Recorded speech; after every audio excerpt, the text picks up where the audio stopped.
எனக்கு வந்து சரிங்கிறத செய்வேன், தவறுங்கிறத எவன் சொன்னாலும் அதை செய்ய மாட்டேன். எனக்கு மனச்சான்று வழி நடத்தி தான் நான் நடப்பேன். நான் ஒரு கேள்வி கேட்குறேன். பாரதிய ஜனதா உங்கள் கொள்கை எதிரி, நீங்கள் தாவேக்கா. திமுக அவங்க அரசியல் எதிரி. கொள்கைக்கும் அரசியலுக்கு எதாவது வேறுபாடு சொல்லுங்கள். கொள்கைன்னா என்ன, அரசியல்னா?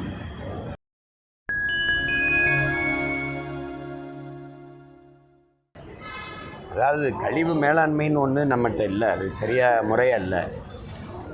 குப்பையை எப்படி நிர்வகிக்கிறதுன்னு தெரியல. நீங்கள் வந்து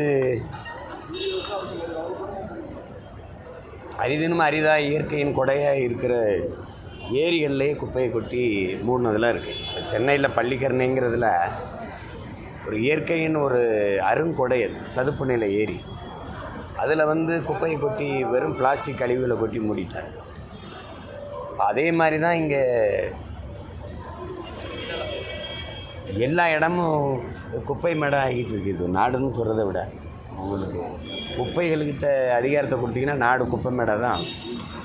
அதை எப்படி சரி செய்யறதில்ல, மக்களின் வாழ்விடங்களில் கொண்டு குப்பையை கொட்டி மூடிக்கிட்டே இருந்தால் இப்போ எப்படி என்ன, ஒரு பெரிய மலை அளவுக்கு குப்பை மேடுகள், குப்பை மலை உயர்ந்திருக்கிறத நீங்கள் பார்க்கலாம். சாலையில் பயணிச்சே போனீங்கன்னா மலை உயரத்துக்கு பிளாஸ்டிக் நெகிழி குப்பைகளை நீங்கள் பார்க்கலாம். இந்த டெட் எக்ஸாமில் வந்து உச்சநீதிமன்ற தீர்ப்பு கொடுத்தது எப்படி பார்க்குறீங்க? என்ன சொல்லுது? பல லட்சம் ஆசிரியர்களோட என்ன சொல்லுது? இல்லை, அந்த ஆசிரியர்கள் வந்து மறுபடியும் எக்ஸாம் எழுதணும். 5 வருஷத்துக்கு முன்னாடி இருக்கிறவங்க எழுத வேண்டாம் அப்படின்னா பழைய ஆசிரியர்களாக கண்டிப்பாக டெட் எக்ஸாம் எழுதணும், தகுதி தேர்வு எழுதணும். இப்போ இதில் நீங்கள் இந்த நாட்டை நீங்கள் ரொம்ப இந்த நாட்டின் நிர்வாகத்தை கூர்ந்து கவனிக்கணும். நீண்ட காலமாக எது ஒன்றுமே நீதிமன்றத்தின் மூலமாக கொண்டு வர்றது, செயல்படுத்துறது அப்படிங்கிறது இந்த அதிகாரங்கள் முடிவு பண்ணிட்டு. அப்படின்னா சட்டமன்றம், பாராளுமன்றம் எதுக்குங்கிற கேள்வி வருமா வராது. இப்போது நீட்டு தேர்வு எழுதணுமா வேணாமா, யார் முடிவெடுப்பா? நீதிமன்றம். கச்சத்தீவை மீட்கணுமா வேணாமா, யார் முடிவெடுப்பா? நீதிமன்றம். காவிரியில் எனக்கு தண்ணி கொடுக்கணுமா வேணாமா, யார் முடிவெடுப்பா? நீதிமன்றம்.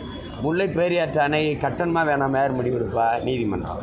எது ஒன்றையுமே நீதிமன்றம் தான் முடிவெடுக்கும். அப்படின்னா இப்போ சட்டமன்றம், பாராளுமன்றம்னு எதுக்கு? அப்போ மக்களாட்சிங்கிறது வெறும் சொல்லாட்சியாக தானே இருக்குது.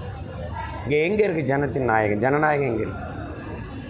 அப்போ நேரடியாக இப்போ இந்த நாட்டின் முழு அதிகாரம் யார்கிட்ட இருக்குது? எது ஒன்றையும் சட்டத்தின் மூலமாக, நீதிமன்றத்தின் மூலமாக சொல்ல வச்சிருக்கு. எல்லாத்துக்கும் தேர்வு எழுத சொல்கிறவர்கள், மருத்துவர்களுக்கு, நீதிபதிகளுக்கு, வழக்கறிஞர்களுக்கு, ஐஏஎஸ், ஐபிஎஸ்க்கு எல்லாத்துக்கும் தேர்வு எழுத சொல்கிறாங்கல்ல. இந்த அமைச்சர் பெருமக்கள், பிரதமர், உள்துறை அமைச்சர், முதலமைச்சர் இவங்கெல்லாம் எந்த தேர்வு எழுதுறது இல்லையே. அது எப்படி? மருத்துவத்தில் தகுதியான மாணவன் வரணும், எல்லாத்துக்கும் தகுதியான மாணவன் வரணும். நாட்டை ஆள்றதுக்கான தலைவர்களுக்கு எந்த தேர்வும் இருக்கிறது இல்லையா. அது எப்படி? இதெல்லாம் யார் தீர்மானிக்கிறது? இந்த தேர்வுனால தகுதி கூடிரும்னு நீங்கள் எப்படி நம்புறீங்க? இப்போ நீட்டே நான் எழுதி வர்றேன், பாடம் நடத்த போகிற பேராசிரியர் யார்? நீட்டில் தேர்ச்சி பெற்று வந்துடுறேன். பாட புத்தகம் இது, சிலபஸுங்கிறோம்ல, பாடத்திட்டம் அது எது? அது பழசு. பாடம் நடத்துகிற பேராசிரியர் அதே பழைய பேராசிரியர். அப்புறம் அது எப்படி? ஒரே மண், ஒரே அச்சு. அறுத்தா ஒரே மாதிரி தானே செங்கல் வரும். ஒன்று அச்சை மாற்றணும், இல்லை மண்ணை மாற்றணும். புரியுதா? இதில் எங்கிட்டு மருத்துவத்தின் தரம் உயரும்? இந்த நீட்டை கொண்டு வந்தால் என்ன சொன்னீங்க? இந்த கல்வி கொள்ளை குறைஞ்சிரும்ங்கிறீங்க. நீட்டு பயிற்சிக்குன்னு போகிற இடத்துல 4-5 லட்சம் நான் கட்டி பயிற்சி எடுக்க வேண்டியிருக்கு. மறுபடியும் தேர்ச்சி பெற்று வந்தால் 21 லட்சம், 31 லட்சம், 25 லட்சம் கட்ட வேண்டியிருக்கு. அப்போ 5 வருஷத்துக்கு எவ்வளோ கட்டணும்? அதுக்கப்புறம் பிஜி படிக்கணும். வெறும் எம்பிபிஎஸ்க்கு ஒரு மதிப்பும் இல்லை. அப்போ நான் 2 கோடி 3 கோடி கட்டி வெளியில் வர வேண்டியது இருக்குது. இப்போ கல்வி கொள்ளை குறையும் நீங்களே, ஒன்றும் குறையிலையே. அப்போ இது பயனற்றது. தகுதியான மருத்துவரை உருவாக்க பதிலாக போலி மருத்துவரை உருவாக்கி, அதுபோல் தான் இது. டெட் எழுது, அது எழுது, எக்ஸிட் எழுது, இதெல்லாம்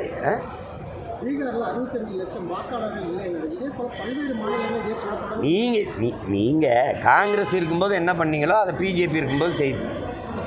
உங்கள் ஆட்சியில் நேர்மையாக தான் வாக்குப்பதிவு நடந்ததுன்னு நீங்கள் எங்கே வந்து சத்தியம் பண்ணுவீங்க? நீ நேர்மையாளன்னு அந்த இவிஎம் எந்திரத்தில் இது நடக்கும்னு தெரியும். உலகத்தில் மூளைங்கிற உறுப்பு இருக்கிற எல்லாருக்கும் தெரியும். உலகத்தில் இந்த இவிஎம் எந்திரத்தை வச்சுருக்க நாடு எத்தனை முதல்ல சொல்லுங்கள் ராகுல் காந்தியை. எத்தனை நாடு வச்சுருக்கு? இந்த இவிஎம் எந்திரத்தை தயாரித்து கொடுக்குற மைக்ரோ எலக்ட்ரானிக் சிப்பு வச்சுருக்கிற அந்த ஜப்பான் பயன்படுத்துதா? 3 நாடு தான் வச்சுருந்தது. ஒன்று பங்களாதேஷ், இன்னொன்று நைஜீரியா, இந்தியா. 3 ஊழலில் பெருத்த நாடுகள். பங்களாதேஷை தூக்கி போட்டுருச்சு. இப்போ நைஜீரியாவை நீ தான் வச்சுருக்க, அமெரிக்கா வச்சுருக்க, ரஷ்யா வச்சுருக்க, ஆஸ்திரேலியா வச்சுருக்க, ஐரோப்பிய நாடுகள் வச்சுருக்க, இல்லை உனக்கு தயாரித்து கொடுக்குற ஜப்பான் தான் வச்சுருக்க. கேட்குறதுக்கு பாருங்கள், என்னை பாருங்கள். நீ ஏன் அந்த இவிஎம் எந்திரத்தை கட்டி பிடிச்சிட்டு அழுகிற? அதில் முறைகேடு நடக்குதுன்னு தூக்கி போடுறா. வாக்கு சீட்டு முறைக்கு வான்னு பேசியிருந்தா நேர்மையாளன் திருப்பி அது அதில் நடந்திருக்கு நடக்கும், நாளைக்கு நடக்கும். சொல்லுங்கள். இப்போ எனக்கு எடுத்துக்கோங்க, ஈரோடு கிழக்கில் 25,500 நிறுத்த சொன்ன மகான் யார்? இன்னொரு 500 ஓட்டு வாங்கினா நான் வந்து அங்கீகரிக்கப்பட்ட கட்சியாயிருவேன். நான் டெபாசிட் இழக்கணும்னு நீ முடிவு பண்ணிட்டீங்க. உங்கள் மாவட்ட ஆட்சியர் என்றதை நிறுத்திடுறாப்ல. எப்படி நிறுத்துவாருன்னு கேட்குறீங்களா? கள்ள ஓட்டு போடும்போது தடுக்காத தேர்தல் ஆணையம், வாக்குக்கு காசு கொடுக்கும்போது தடுக்காத தேர்தல் ஆணையம், என் வாக்கை நேர்மையாக எண்ணும்னு நான் நம்பணும். எப்படி தெரியுது? இந்த எந்திரத்துக்குள்ளே அந்த ஜாக் பண்ணிட முடியும். அதை இங்கே பாருங்கள், என்னுடைய அலைபேசியை இங்கே இருந்து நான் எங்கள் அம்மாவுக்கு அரணியூரில் பேசுகிறத டெல்லியிலேருந்து ஒட்டு கேட்க முடியுதா? முடியல. அப்போ இந்த வாக்கந்திரத்தில் செய்ய முடியும்னு தெரியுது இல்லை? அப்போ அதை தூக்கி போடுறா, பழைய வாக்கு சீட்டு முறைக்கு வாடான்னு சொல்ல வேண்டியதானே? அதை சொல்லி போராட மாட்டாப்ல. புரியுதா? அவன் நீங்கள் 60 லட்சம் வாக்கை இங்கே ஏமாற்றிக்குன்னு சொல்லும்போது அங்கேருந்து ஒருத்தன் நீங்கள் உங்கள் முதல்வர் கொளத்தூரில் 9,500 ஓட்டு ஏமாற்றி தான் வென்றிருக்காருன்னு போடுறேன். அதை ஏன் பேச மாட்டீங்க? நான் சொல்கிற மாதிரி சொல்லு. இந்த வாக்கு எந்திரத்தில் ஏமாற்ற முடியும், அப்போ தூக்கி போடு. மறுபடியும் வாக்கு சீட்டு முறைக்கு இவிஎம்மே வேணாம்னு சொல்ல வேண்டியதானே?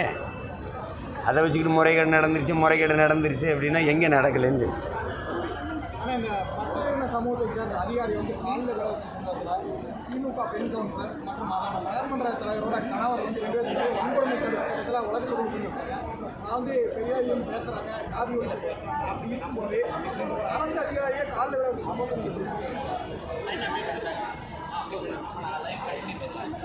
தொடர்ச்சியாக இருக்குது. நம்மளுடைய மிக உயர்ந்த இடத்துக்கு வந்து கூட இதில் தான் பார்க்கணும். நீங்கள் நாட்டின் முதல் குடிமகனாக வந்து கூட என் மேலே சுமத்தப்பட்ட சாதி இழிவு போக மாட்டேங்குது. நான் கோயிலுக்குள்ளே போக முடியல. அம்மா திரௌபதி முர்மு பழங்குடி மகள், அவளால் பாருங்கள், ஐயா அத்வானி, ஐயா பிரதமர் மோடி 2 பேரும் நாற்காலியில் தம்பி நாற்காலியில் உட்கார்ந்து பேசிட்டு இருக்கும்போது அந்த நாட்டின் முதல் குடிமகள் அம்மா வந்து நின்றுட்டு இருக்காங்க. படம் வேணால் உங்களுக்கு இருக்கு அனுப்புகிறேன். ஆனால் அவங்க 2 பேரும் எந்திரிச்சு பாரத மாதாக்கு ஜெயிம்பாங்க. பாரத மாதா நின்றுட்டு இருக்காங்க. கோயிலுக்குள்ளே போய் கும்பிட்றாங்க, கட்டையை கட்டி அம்மா வெளியில் நிறுத்தி வச்சுருக்காங்க. அப்போ எவ்வளோ பெரிய உயரத்துக்கு போனாலும் என் மீது சுமத்தப்பட்ட சாதி இழிவு போக மாட்டேங்குது. இதை வந்து இவங்க இங்கே பேசுகிறதெல்லாம் சும்மா வெட்டி பேச்சு. நீங்கள் பஞ்சாயத்து போர்டு பிரசிடெண்ட்டை கொடி ஏற்ற முடியாது, உட்கார முடியாது நாற்காலியில். அப்படி தானே இழிவு நீண்ட காலமாக இருக்குது. நீங்கள் சோபாவில் பெரிய நாற்காலி உட்காந்துக்கிறீங்க, எனக்கு பிளாஸ்டிக் நாற்காலியை போடுவீங்க. அது இன்னும் நடக்கத்தானே செய்யுது. எல்லாம் வந்து ஜாதி பாகுபாடு எப்போ தீரும்? ஏன்னா இவங்களும் தொடர்ந்து பல்வேறு சட்டங்கள் கொண்டு வராங்க, வழக்குப்பதிவு நடக்குது. பட் இருந்தாலும் அது தொடர்ந்து இது வந்து கண்ணுக்கு தெரியாத நோய் ஒன்றும் இல்லை. இது ஒரு மனநோய் தானே, நம்ம உருவாக்குனது தானே. சக மனிதனை தாழ்த்தி வீழ்த்தி சுகம் காண்பதில் ஒரு பெருமைன்னு நம்ம உருவாக்கிக்கிட்ட தானே. அதை நாம் தான் தூக்கி எறியணும். நாங்கள் வர்றோம். அதை நீங்கள் எனக்கு கொஞ்ச நாள் பொறுங்க, அதை சரி பண்ணுவோம். இப்போ இந்த ஸ்கூலில் பார்த்தீங்கன்னா இந்த திருநாய்களோட விவகாரம் சமூக வலைதளமாக நம்மளோட சொல்லியிருந்தாரு. திருநாய்களை பற்றி என்ன கேட்குறீங்க? அதாவது கழுதை காணாமல் யாராவது நம்ம ஏக்கப்படுறாங்க, திருநாய்க்கு என்ன கேள்வின்னு சொல்லி கேட்டிருக்காரு. திருநாய்களால் இந்த ரேபிட் இல்லை அது வந்து அண்ணன் சொல்கிறது வந்து நம்ம கழுதைன்னா ஒரு இழிப்பிறப்பு மாதிரி இருக்குது. கழுதையிலே அழிஞ்சிருச்சு, வண்ணத்துப்பூச்சி அழிஞ்சிருச்சு, சிட்டுக்குருவி அழிஞ்சிருச்சு. நம்ம எந்த அழிவையும் கவலைப்படலை. சக மனித சாவையை சைத்துக்கிட்டு தான் நம்ம போகிறோம். நாய்களை முழுதாக ஒழிக்கிறது என்ன பேராபத்துக்குன்னா எலிகள் பெருகும், அப்போ பிளேக் நோய் வரும். இப்போ இந்த நோய் அதிகரிக்குதுன்னா அந்த நோய் வரும். எதையும் ஒரு சமநிலையில் வைக்கணும். அப்போ அதை முறையாக மாநகராட்சி நாய்களை எடுத்து அதுக்கு தடுப்பூசி போட்டு அது பண்ணணும். அதுக்காக நீங்கள் என்னென்னா தெருநாயின்னு நீங்கள் சொல்கிறீங்க, அதுதான் நம்ம வீட்டு நாய், அதுதான் நாட்டு நாய். நம்ம வெளிநாடுகளில் இருக்கிற இந்த உயர்தர நாயை வீட்டுக்குள்ளே கொண்டு வந்தோடனே நம்ம ஆள் ரோட்டுக்கு வந்துட்டான், அவன் தெருநாயாக ஆகிட்டான். அவனுடைய பராமரிப்பு செலவு கம்மி. அவன் இருக்கிற மிச்ச கஞ்சியை சாப்பிட்டுட்டு வீட்டு வாசலில் கிடப்பான், பாதுகாப்பாக இருப்பான், ஆடு மாடு மேய்க்க வருவான், வேட்டைக்கு போவான், எல்லாம் செய்வான். இவனுக்கு தனியாக பிஸ்கட், அந்த உணவு தனி, அவனுக்கு தனி மருத்துவம், அவனுக்கு தனி. அவர் குளிரூட்டப்பட்ட அறையில் தான் இருப்பார். அவர் ஒரு குட்டி, ஒரு நாய்க்குட்டி 25-20 1 லட்சம் வரைக்கும் இருக்குது. இது ஒரு பெரிய சந்தை. அதனால் என் நாயை தெருவில் போட்டு அவன் நாயை வீட்டுக்குள்ளே கொண்டு வந்துட்டான். அதனால் அது வீட்டு நாயாக அது தெரு நாயமாக இருக்குது. இதான் நாய், நம்ம நாய். அது உரிய பராமரிப்பு இல்லாதனால அது எண்ணிக்கை பெருகிருச்சு. இங்கே போவோர் வருவோர்கள்லாம் அது கொஞ்சம் கறியை வாங்கி போட்டு பழக்கி விட்டோன்னே அதை ஒரு இந்த நாய் பராமரிப்பு ஒரு பெருமைக்காக அது என்ன செய்யுது, அதை சாப்பிட்டு பழகணுன்னு இந்த சுவையில் வந்து அங்கே திருப்பூரில் காங்கேயத்தில் பல ஆடு மாடுகளை கடிச்சிருச்சு, இங்கே பெரம்பலூரில் கடிச்சிருச்சு. அதனால் விவசாயிகள் பாதிப்பு. அதுக்கெல்லாம் நாங்கள் அறிக்கை கொடுத்து பேசணும். அது அரசு அது பொறுப்பாக எடுத்து அணுகணும். அதுக்காக நாயை முற்றுமுழுதாக ஒழிச்சிடுறதுங்கிறது, ஏழ்மையை ஒழிக்கணும்னா ஏழைகளையெல்லாம் கொன்றணுங்கிற முடிவு வரக்கூடாது. புரியுதா? குடிசை இல்லா வீடுனா குடிசையெல்லாம் தீ வச்சு கொளுத்திடுறதுலான்னு வரக்கூடாது. அது ஒரு சரி பண்ணோம். அதை சரி. அமெரிக்க அதிபர் 50% வரியை வந்து முதலே போட்டுக்கணும் அப்படின்னு சொல்கிறாங்க. யார் சொல்கிறது? இந்த வரி முதலே போட்டுக்கணும். எப்போ இப்போ போட்ட 50%, பல்வேறு செக்டார் எல்லாம் முடிஞ்சு போயிடும். டெக்ஸ்டைல் செக்டாரு, நவரத்னா, தோல், மீன் எல்லாமே முடிஞ்சிடும். பேசுகிறது பார்த்து அவர் பேசுகிறதுல எனக்கு ஒன்றும் வியப்பு இல்லை. அவர் புவி வெப்பமாகுதுன்னு சொல்கிறாங்களே, அதெல்லாம் பைத்தியக்காரத்தனம்ங்கிறப்பில்ல. அவர் ஒரு உலகத்தில் வாழ்ந்துகிட்டு இருக்கார். ஒரு வல்லாதிக்கத்தின் அதிபர். அவர் செய்கிறார். அதை அவர் நாட்டுன்னு பார்க்குறாரு. நம்ம அவங்கள சார்ந்து நம்ம வர்த்தகத்தில் நிறையா இந்த உலகம் சந்தைமயமாக்கப்பட்டதில் பிற நாடுகளை சார்ந்து இருந்ததில் நம்ம பாதிக்கப்படுறோம். இப்போ பின்னலாடை நீங்கள் ஒரு நெசவில் மட்டும் பார்க்குறீங்க, ஒவ்வொரு துறையாக பாதிக்கப்படும். மிகப்பெரிய பொருளாதார நெருக்கடியை நம்ம சந்திப்போம். அது எனக்கு பெரிய அச்சம் இருக்குது. ஏன்னா பங்களாதேஷ்லேயும் இலங்கையிலையும் வந்தது இங்கே வந்துச்சுன்னா ரொம்ப கஷ்டமாயிரும். நமக்கு அவ்வளோ பெரிய பொருளாதார வீழ்ச்சியெல்லாம் நம்மளால் தாங்க முடியாது. ஏன்னா அது ஒரு சின்ன மாநில அளவே உள்ள நாடுகள் இலங்கை, பங்களாதேஷ்லாம். நம்ம 29 நாடு, நம்ம பெரிய ஒரு துணைக்கண்டம். அப்படிலாம் வந்ததுன்னா ரொம்ப கஷ்டம். இவங்க தானே கொஞ்சம் குழாவிக்கிட்டு இருந்தாங்க. உங்களுக்கு தெரியும், இதே ட்ரம்பை கூட்டிகிட்டு வந்து 7 வகையை மாட்டுக்கறியை வறுத்து பொறிச்சு வச்சதில் மகான்கள்லாம் நம்மளுக்கு தானே. அதெல்லாம் பேசணும், அவங்க தானே போய் பேசணும். எனக்கிட்ட கேட்டு என்ன பண்ணுறது? என்னை அந்த நாட்டுக்குள்ளே நுழையவே விட மாட்டான், தடை பண்ணி வச்சுருக்கான். நான் பேசணும்ல கேட்க மாட்டான். செங்கோட்டையன் 5ஆம் தேதி மனம் திறந்து பேசுகிறேன்னு சொல்லியிருக்காரு. நாளைக்கு வந்து தொண்டர்கள்லாம் சந்திக்காரு. இந்த சூழலாம் சசிகலாவை ஏற்கனவே நம்மலாம் ஒன்றிணையணும், அதிமுக ஒன்றிணைந்த ஒரு சக்தியாக மாறணும் அப்படின்னு சொல்லியிருக்காங்க. செங்கோட்டையன் வந்து தாவேக்கா பக்கம் போகிறதாகவும் ஒரு பேச்சு இருக்குது. நீங்களும் செங்கோட்டையன் அது எல்லாமே நீங்கள் சொல்கிறது ஒரு ஒரு கற்பனை, ஒரு யூகம். அது இன்னொரு கட்சின்னு பிரச்சனை. அந்த கட்சிக்குள்ளே ஒரு ஜனநாயகம் இருக்குது. அதை அவங்க தான் அதை சரி பண்ணணும். அந்த கட்சிக்குள்ளே இருக்க பிரச்சனையால் நாட்டுக்கு மக்களுக்கு ஒரு பிரச்சனைன்னா சொல்லுங்கள், நான் பேசுகிறேன். இப்போ திருப்பூரில் குப்பையை கொண்டு வந்து மக்களுக்கு பிரச்சனை, அது நம்ம பேசுகிறோம். இப்போ என் மகள்லாம் போராடிட்டு அதனால் வழக்கு பிரச்சனைன்னு இருக்குது. காலையில் கூட சொல்லிச்சு கைது பண்ணுவாங்கண்ணா. ஒன்றும் பிரச்சனை இல்லை, வெளியில் இருக்கிறதோட உள்ளே இருக்கிற பாதுகாப்பு தான் போவாங்கன்னு சொன்னேன். புரியுதா? நாம் தமிழர் கட்சி எங்கே போராட்டம் பண்ணுறாங்க? காவல்துறை அனுமதி கிடைக்கிறது, அனுமதி கொடுக்கிறது. இப்போ நாங்கள் வந்து பிரச்சனை தீர்க்கப்படலை, பிரச்சனை கவனிக்கப்படலைன்னா எங்களுக்கு கற்றுக் கொடுத்த தலைவன் நாமளே பிரச்சனையாக மாறிடணும்னு இருக்கான். இப்போது நான் பிரச்சனையை சொல்லிக்கிட்டே இருக்கேன், நீ கவனிக்கவே மாட்டேங்கிற. அப்போ என்ன பண்ணணும்? நீ என்னை கவனிக்க, நானே பிரச்சனையாக மாறிடணும். உன்னைய ஏன் தூங்க விடுறேன்? நான் என்னையே தூங்க விட முடியும். பிரச்சனை பண்ணும்போது நான் உன்னையே தூங்க விடல. அப்போது இவன் பெரிய தலைவலியாக இருக்கானேன்னு எங்களை உள்ளே விடுறதில்ல. ஏன்னா நாங்கள் போனால் அந்த பிரச்சனை தீர்ற வரை களத்தில் நிற்போம், அது போராடுவோம். நீங்கள் நாட்டின் முதல்வரே சட்டசபையில் சொல்கிறாரு, இந்த 3 ஆண்டு கால திராவிட மாடல் ஆட்சியில் 1 லட்சம் போராட்டங்களுக்கு அனுமதி கொடுத்துருக்கோன்றாப்ல. அதில் ஒரு பெருமையும் இல்லை. 1 லட்சம் பிரச்சனையே எங்களுக்கு கையளிச்சிருக்கீங்க, 1 லட்சம் பிரச்சனையே எங்களுக்கு திணிச்சிருக்கீங்க. அதுதான் அதில். அப்போ இந்த 1 லட்சம் பிரச்சனை நீங்களே பாருங்கள். வலைவெளியில் ஒரு பிரச்சனைன்னா சிமா பாப்பா அதை வந்து என்னென்னு கேள்ப்பான்ட்டு என்ன அவங்களுக்கு தெரியுது. நாங்கள் போய் தான் உறுதியாக நின்று போராடுவோம் அப்படின்னு. அதனால அது காவல்துறை மக்கள் போராடும்போது பிரச்சனையை கேட்டு அந்த கோரிக்கையை ஏற்று அதை தீர்த்து விடுகிற, அந்த கோரிக்கையை நிறைவேற்றுகிற இடத்துல இல்லை. காவல்துறை மேலே என்ன இருக்குது? அரசு அதை எந்த பிரச்சனையும் காலம் கடத்தி விட்டுட்டு போகிறது. கடைசியாக 30 நாட்கள் சிறையில் இருந்தால் பதவி பறிப்பு சட்டத்தை கொண்டு வருது சென்ட்ரல் கவர்மெண்ட். எப்படி பார்க்குறீங்க? பல்வேறு கட்சிகள் எதிராக பேசிட்டு அந்த சட்டத்தை நிறைவேற்றினா கொண்டு வந்தவர்கள் பதவியில் இருப்பார்களான்னு பாருங்க. இதெல்லாம் நிறைவேறுமா? சும்மா ஒரு சாலையில் போகும்போது டேக் டைவர்ஷன் பண்ணலாம். அது மாதிரி அந்த நேரத்தில் ஒரு பிரச்சனையை திசை திருப்பி விடுறது தான். ஒருவேளை ராகுல் காந்தி இந்த 60 லட்சம் வாக்கு ஏமாற்றிருக்காங்கன்னு சொன்னால் அதை எப்படா திசை திருப்பது? இப்படி போடுப்பா, இங்கே வாங்க பண்ணலாம், இங்கே வாங்கப்பா அப்படின்னு கூப்பிட்டுறது தான். புரியுதா? அது ஒன்றும் இல்லை. அது இதெல்லாம் நிறைவேறாது. சும்மா சீமான் திமுக மீதான விமர்சனத்தை குறைச்சிட்டு தாவக மீதான விமர்சனத்தை அதிகரிச்சிருக்காரு அப்படின்னு பேசுறது. அது யார் சொல்கிறது? தாவக தலைவர் சொல்கிறாரா? எதையாவது சொல்லிட்டுருக்காருங்க.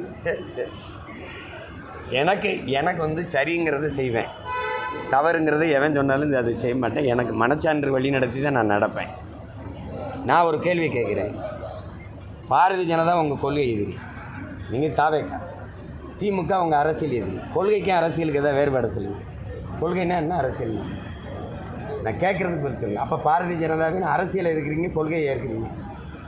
திமுகவின் கொள்கையை ஏற்கிறீங்க, அரசியலை எதிர்க்கிறீங்க. அப்படி புரிஞ்சுக்கிறதா? சரி.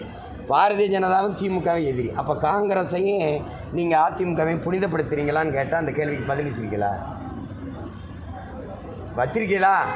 கச்சத்தீவை திருப்பி எடுத்து விட்டுருங்கிறீங்க. மோடிக்கிட்ட பேசுகிறீங்க, ஃபோனில் தான் பேசுகிறீங்க. மோடிஜி அந்த கச்சத்தீவை எடுத்து விட்ருங்க. என்ன நான் சொல்லுவேன், டேய் போகிற வழியில் பெரியப்பாட்ட கட்சியில் ஒரு 1000 ரூபா கொடுத்துட்டு போடாங்கிற மாதிரி என்ன பண்ணுறீங்க? எடுத்து விட்டுருங்கிறீங்க. கச்சத்தீவை கொடுத்தவன் யார்? கொடுத்தது யார்? அப்போ சென்ட்ரல் கவுண்ட் அது தெரியுதுங்க. கொடுத்தது யார்? காங்கிரஸா யார்? அதை ஏன் பேச மாட்டீங்க?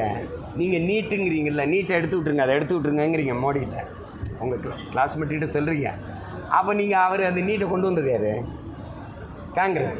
சரி, இங்கே இந்தியை திணிச்சது, காவிரி நதிநீர் உரிமையை பறித்தது, கச்சத்தீவை கொடுத்தது, அணு உலையை திணிச்சது, ஸ்டெர்லைட்டை நட்டது, நல்லா கவனிச்சுங்க. மீத்தேன் கையெழுத்து போட்டது, எல்லாத்துக்கும் கல்வி மாநில உரிமையிலிருந்து, மாநில பட்டியலிருந்து மத்திய பட்டியலுக்கு பொதுப்பட்டியல் கொண்டு போனது, மருத்துவ உரிமையை பறித்தது, மின் உற்பத்தி விநியோகத்தை எடுத்துகிட்டு போனது, எல்லாத்தையும் செஞ்சால் ஆலியார் காங்கிரஸ். அந்த காங்கிரஸை நீங்கள் புனிதப்படுத்தின வேலையை அப்படி செஞ்சால் அப்படி கண்ணு முன்னாடி என் இனத்தை ஒரு தேசிய இனத்தின் விடுதலை கனவை அழிச்ச இது காங்கிரஸ். தம்பி கேளுங்க, காங்கிரஸ் லட்சக்கணக்கான இன மக்களை கொண்டு குவிச்சது காங்கிரஸ். கூட இருந்து திமுகவை எதிர்க்கிறீங்க. சரி, காங்கிரஸை ஒன்றுமே பேசலைன்னா அதை நீங்கள் புனிதப்படுத்துறீங்களா? அது குற்றமற்ற கட்சியா? நீங்கள் திமுக மன்னராட்சி, சரி, மன்னராட்சியின் தொடக்கம் யார்? காங்கிரஸ். அதை ஏன் பேச மாட்டீங்க? ஊழல்னா ஊழல் குற்றச்சாட்டுக்காக சிறைக்கு போன கட்சி அதிமுக. அதை ஏன் பேச மாட்டீங்க? நீங்கள் துப்பாக்கி சூட்டுக்கு போனீங்க, அங்கே போய் பேசுனீங்க. அந்த கட்சியில் செத்து போன தங்கச்சியினுடைய அம்மா என்னை தாய்மாமன்னு சொல்லிட்டாங்கன்னு பெருமையாக பேசுவீங்க. துப்பாக்கி சூடு நடத்தின கட்சி இது. நான் வந்தவன் அதுக்கு நடவடிக்கை எடுப்பேன்னு சொன்ன கட்சி இது திமுக. அதை ஏற்கிறேன். நடத்தின கட்சி ஒன்றுமே பேசலைன்னு என்ன அர்த்தம்? அப்போ எதுக்கவே கூடாதுன்னு நீங்கள் என்னன்னு சொல்லு, யாருன்னு சொல்லு. அவருடைய அரசியல் என்ன, எதை மையப்படுத்தி என் முகத்தை பார்த்து ஓட்டு போடுங்கிறாப்ல, அதை மையப்படுத்தியிருக்காங்க. திண்டிவனத்தில் பெண் கவுன்சிலர் பட்டியலின மக்களை காலில் விழுந்து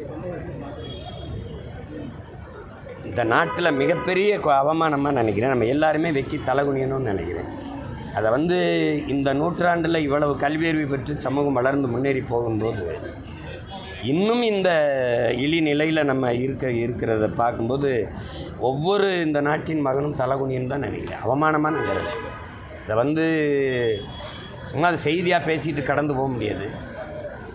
இதை ஒழிக்கணும். இன்னொரு தலைமுறைக்கு இது போகாமல் பார்க்கணுன்னு நினைக்கிறேன். ஆனாலும் செய்தியில் தென் மாவட்டங்களெல்லாம் திருநெல்வேலி மாதிரி மாவட்டங்களில் பள்ளிக்கூடத்துக்கு போகும்போது பிள்ளைங்க கத்தியோடு போய் 8ஆம் 9ஆம் படிக்கிற பிள்ளைய சாதிய வன்மத்தோடு வெட்டிக்கிறாங்கன்னு பார்க்கும்போது வலிக்கத்தானே செய்யுது. என்ன பண்ண முடியும்? ஒழிக்கணும். ஏன்னா கல்வி நமக்கு அறிவை ஒழுக்கத்தை போதிக்கிறதா இல்லை, அது அறிவுக்கு அறிவுரையாக இல்லாமல் வர்த்தகரையாக மாறிட்டதுனால வந்த பிரச்சனை. இதெல்லாம் சும்மா வழக்கு போட்டு அப்படிலாம் இருந்தாலும் பதவியை பிரித்து வெளில போடான்னு சொல்லுவேன். நான் வந்தேன்னா என்ன பண்ணுவேன்னா, உன்னுடைய கல்வி சான்றிதழ் செல்லாது, உனக்கு கடவுச்சீட்டு இல்லை, உனக்கு குடும்ப அட்டை இல்லை, உனக்கு வாக்குரிமை இல்லைன்னு தூக்கிவிட்டுருவேன். அதுக்கு மேலே வேணால் சாதியை கட்டி பிடிச்சிட்டு பெருமையாக வாழ்ந்துக்கன்னு பேர். இது நடக்குதா இல்லைன்னு பாரு. ஆனால் இவர் சீமான் வந்து அரசியல் ரீதியாக பேசி இதெல்லாம் போயிட்டு திரைப்படங்கள் எப்போ பார்க்கலாம் இயக்குனராக மீண்டும் மாறுகிறார். நீங்கள் நான் நடத்துகிற படையை நடத்துங்க, நான் போய் படம் எடுக்கிறேன்.